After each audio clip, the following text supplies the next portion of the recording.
बीच में इसरो ने क्या किया, सबसे बड़ा सैटेलाइट छोड़ दिया, या कई सारे सैटेलाइट को अवकाश के अंदर उसने स्थापित कर दिए। ये सुनकर भारत के लोग तो सीना चौड़ा करते हैं। ब्रह्मोस का टेस्ट कर लिया, ये कर लिया, वो कर लिया, तेजस को भी हमने उड़ा दिया और स्वदेशी टेक्नोलॉजी है, ये है, वो है। सुनकर भारत के ऊपर इतना गौरव करते हैं कि हम ढूंढ ही नहीं पाते, सोच ही नहीं पाते कि ये भारत है या कोई दूसरा देश है। लेकिन यहाँ पर बात में थोड़ा ऐसा है कि भारत की ताकत सिर्फ तेजस या ब्रह्मोस तक सीमित नहीं है, ये इसरो तक सीमित नहीं है। भारत उससे भी ज्यादा ताकत रखता है। कैसी ताकत? बने रहिए, मैं आपको दिखाता हूँ। प्रकृति माने नेचर। नेचर का काम क्या है कि पूरी सृष्टि का सर्जन करना, सर्जन करने के बाद उसे कैसे संचालित होती है, ठीक तरह से वो प्रणाली को, ठीक तरह से सिस्टम को हमें सौंपना। इसलिए प्रकृति, ह्यूमंस यानी हमारे अंदर, और सभी प्रकार के दुनिया में सभी प्रकार के जीव यानी पशु, पक्षी, जंगली जानवर में वो क्या करती है? मानवीय और प्राकृतिक ये दोनों गुणों को भरती है। कैसे गुण? गुस्सा, प्रेम, माँ की ममता।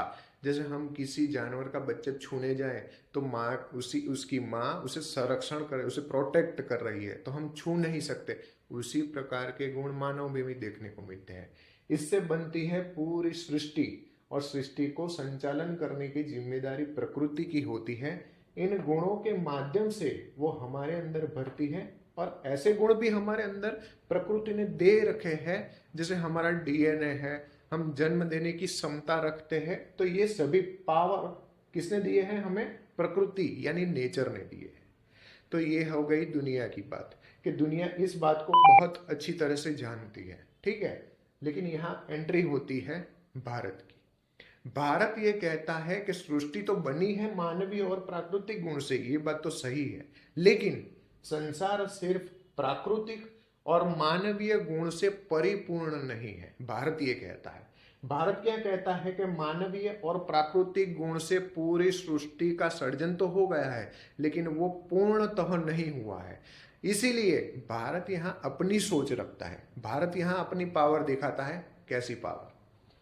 मानवीय गुण से और प्राकृतिक गुण से जब मनुष्य ऊपर उठता है, जब वो परे होता है, मानवीय और प्राकृतिक गुण से जब मनुष्य ऊपर उठता है, तब वो योग को धारण कर सकता है, तब वो साधना को धारण कर सकता है, तब वो माधव यानी ईश्वर यानी भक्ति को धारण कर सकता है, तब वो बलिदान भी दे सकता है, वो त्याग भी कर सकता है, तब वो समर्पण भी कर सकता है। यानी त्याग, समर्पण, बलिदान जैसे गुण ये मानवीय और प्राकृतिक गुण से भी परे है।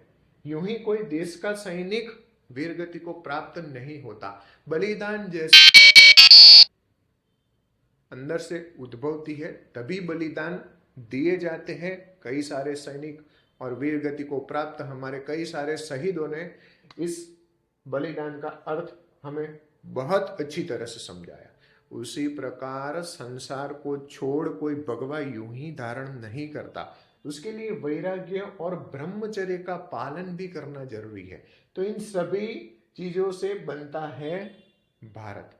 भारत ये कहता है कि सिर्फ मानवीय और प्राकृतिक गुण से सृष्टि परिपूर्ण नहीं है, मानव तो इससे भी ऊपर उठ सकता है। उठने की बात करता है भारत। इसलिए पूरी दुनिया अगर समझती है तो मानवीय और प्राकृतिक गुण के संदेश या अर्थ को ही समझती है। लेकिन पूरी दुनिया में सिर्फ भारत ही एक ऐसा देश है जो मानवीय गुण से भी परे की बात या सोच रखता हो।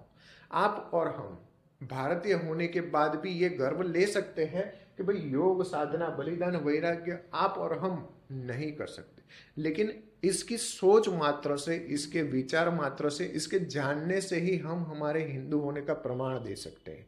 इसकी सोच मात्र से ही हम हमारे सनातनी विचार को आगे बढ़ा सकते हैं कि सनातन की ताकत क्या है, भारत की ताकत क्या है। तो भारत की ताकत ये है, भारत सिर्फ मानवीय गुणों से परिपूर्ण नहीं हो सकता। हमारे महात्मा इसी फॉर्मेट को फॉलो करते आगे बढ़े हैं। वो मानव से यानी मानव से महात्मा या परमात्मा बनने तक का सफर उन्होंने भारतीय विचार के आधार पर ही तय किया है।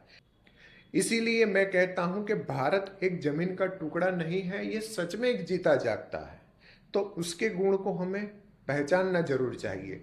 ये इसरो जैसी ही गर्व लेने की बात है, ये ब्रह्मोस और तेजस जैसे स्वदेशी बनावट की जो प्रणाली है उससे भी आगे बढ़कर एक सोच है जो दुनिया में किसी और जगह नहीं, सिर्फ और सिर्फ कहाँ है?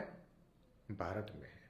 तो मैं ऐसे ही विषयों के साथ आपसे जुड़ा रहूंगा जो विचार न मिलेंगे दुनिया में किसी भी लाइब्रेरी के कोने में और न मिलेंगे गूगल या किसी भी सर्च इंजन में। जय सिया राम।